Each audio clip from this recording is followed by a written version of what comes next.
E aí, rapaziada? Beleza? Firmeza total? Seguinte, mete a mão na consciência aí e me fala. Vocês lembram daqueles times que, papo reto, lotavam estádios nos anos 80? Aqueles clubes com uma torcida que era puro suco de fanatismo, que tinha jogador lendário, camisa pesada e que, do nada, puf, desapareceram? Parece até roteiro de filme, né? O time tá lá, na glória, disputando o título, e na semana seguinte já não existe mais. É uma parada muito maluca, mas que aconteceu com vários clubes por aí, e a gente nem se ligou direito. Hoje, meus amigos, a gente vai fazer uma viagem no tempo sinistra. Vamos desenterrar a história de clubes que marcaram época, que meteram o louco e enfrentaram gigantes sem medo nenhum, que revelaram talentos que brilharam no mundo todo e que, mesmo com tudo isso, não existem mais. É isso mesmo que você ouviu. Alguns faliram feio, ficaram sem um puto no bolso. Outros foram vendidos, trocaram de dono e virou outra parada. E tem aqueles que mudaram de nome, de escudo, de cidade, mudaram a identidade inteira, tá ligado? Virou um clube completamente diferente. O mais bizarro é que muitos desses times sumiram e a galera nem percebeu. A vida seguiu, o futebol mudou e a história deles foi ficando para trás, quase esquecida. Por isso, eu te peço, fica comigo até o final desse vídeo, porque a lista tá pesada. E o último clube, meus amigos, o último da lista já foi campeão continental, teve rei no elenco, e hoje é só uma lembrança, uma camisa antiga na gaveta de um colecionador. Tu não vai querer perder essa, né? Então, aceita o convite, senta aí e bora desvendar esses mistérios do futebol. Mete a vinheta. Para começar, vamos lá pro nosso Brasilzão, mais especificamente pro Paraná. Alguém aí lembra do Colorado Esporte Clube? Rapaziada, esse time não era brincadeira não. Fundado lá em 1971, o Colorado, o nosso Boca Negra, era uma das forças do futebol paranaense nos anos 80. O bagulho era sério. Eles tinham uma torcida fiel pra caramba, daquelas que acompanhavam o time em qualquer situação, e uma rivalidade sinistra com o Atlético e o Coritiba. Imagina a treta que era o Atletiba. E de quebra, ainda tinha o Colorado pra botar fogo no parquinho. Era um clube com uma camisa pesadíssima, vermelha e preta, que impunha respeito. Ganhou o Paranaense de 80, batia de frente com os grandes e sempre dava trabalho. Era um clássico do estado. Só que aí, meus amigos, o futebol é uma caixinha de surpresas, e nem sempre as surpresas são boas. No final dos anos 80, a situação financeira começou a apertar. Sabe como é, né? As dívidas acumulando, a dificuldade para montar time forte. A coisa ficou feia. E aí veio a ideia que mudaria tudo.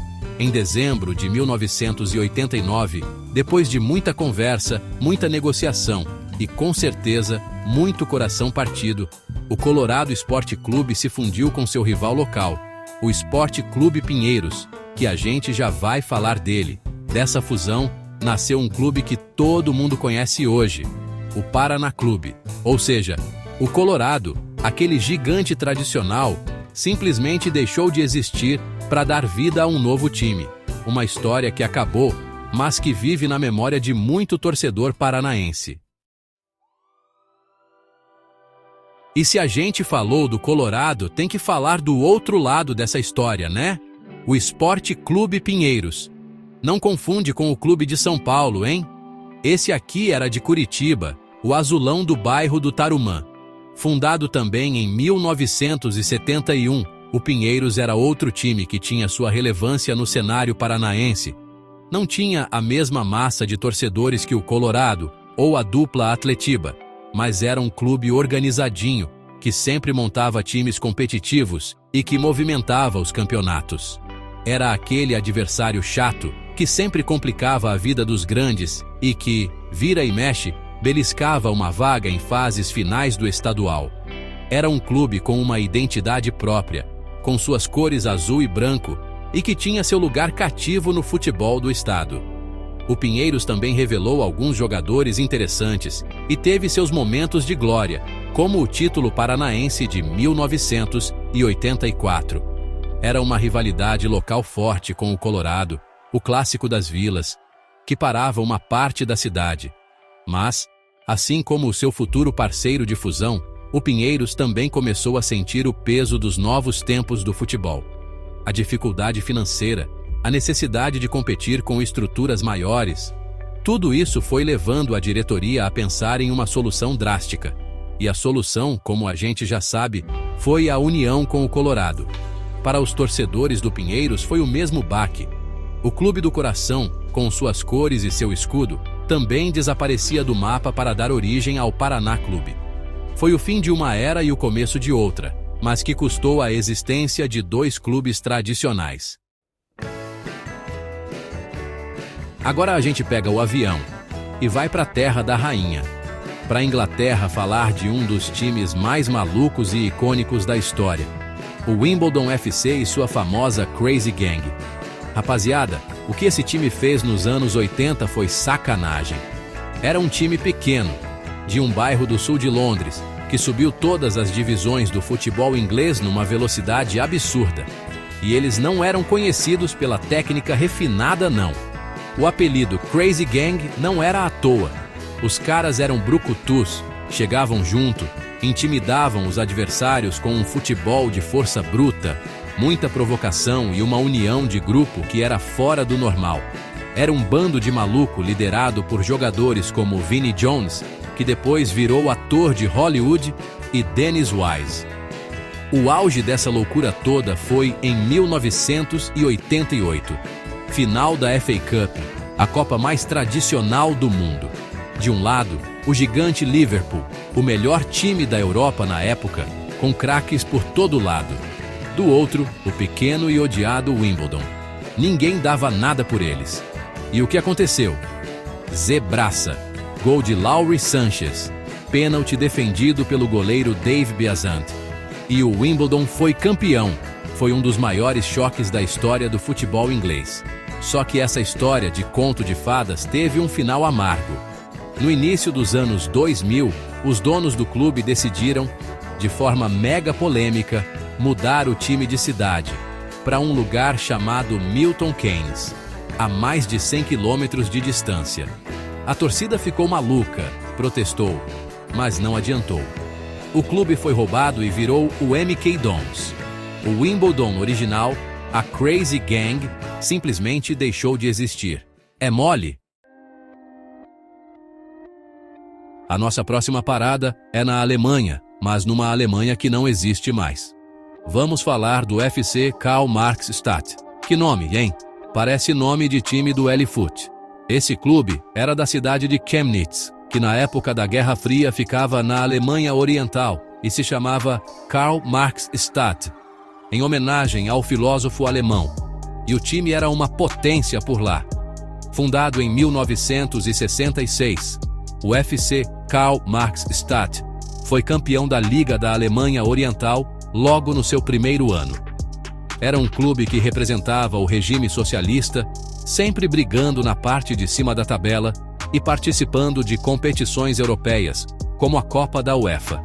Eles tinham um estádio gigante, uma torcida apaixonada e revelaram um dos maiores jogadores da história da Alemanha, Michael Ballack, que começou a carreira lá. Só que aí, em 1989, aconteceu um evento que mudou o mundo, a queda do Muro de Berlim. Com a reunificação da Alemanha, tudo mudou. A cidade de Karl Marx Stadt voltou a se chamar Chemnitz. E o clube de futebol? Bem, ele não podia mais carregar o nome do pai do comunismo no peito. Em 1990, o clube foi renomeado para Chemnitzer FC, ou seja, o FC Karl Marx Stadt, com todo o seu simbolismo e sua história ligada à Alemanha Oriental, oficialmente deixou de existir. Ele não faliu, não se fundiu, mas a identidade, o nome, todo o contexto daquela época, tudo isso sumiu com a queda do muro. O clube que existe hoje é o herdeiro, mas o time dos anos 80, aquele da cortina de ferro, virou peça de museu. para fechar a nossa lista, a gente vai para o time que eu prometi. Um time que foi, sem exagero, o mais famoso do mundo por um tempo. Estou falando do New York Cosmos, dos Estados Unidos. Nos anos 70 e 80, os caras meteram o louco e decidiram que iam transformar o soccer no esporte mais popular do EUA. E como eles fizeram isso? Contratando simplesmente as maiores lendas do futebol mundial. O primeiro grande golpe foi trazer o Rei Pelé, em 1975, logo depois de ele sair do Santos. Imagina a cena, o Pelé jogando em Nova York. O mundo parou para ver.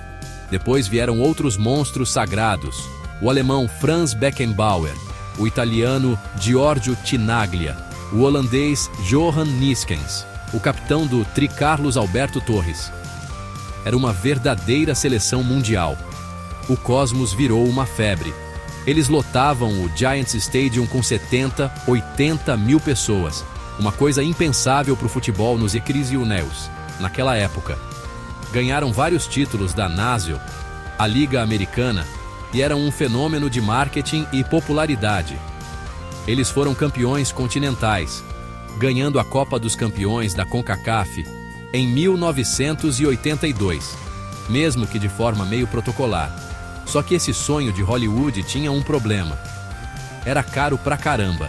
A liga inteira dependia do Cosmos.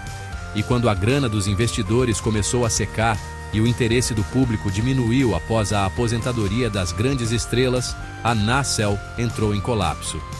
Em 1985, a liga acabou e o New York Cosmos, o time mais galáctico que o futebol já viu, simplesmente fechou as portas.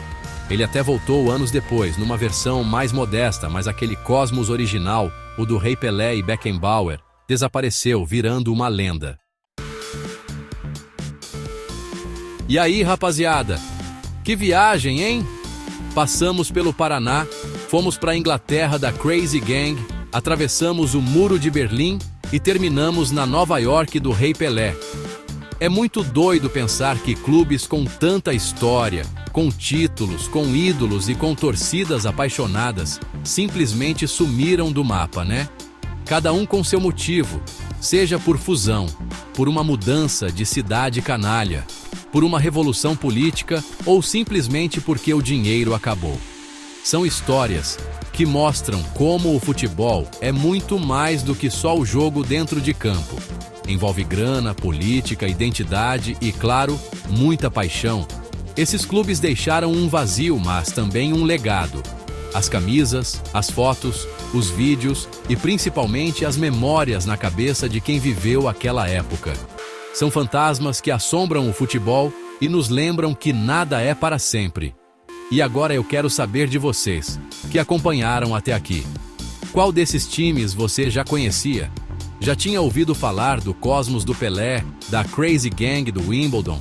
Ficou surpreso com a história do Colorado e do Pinheiros? Deixa aqui nos comentários. Vamos trocar essa ideia.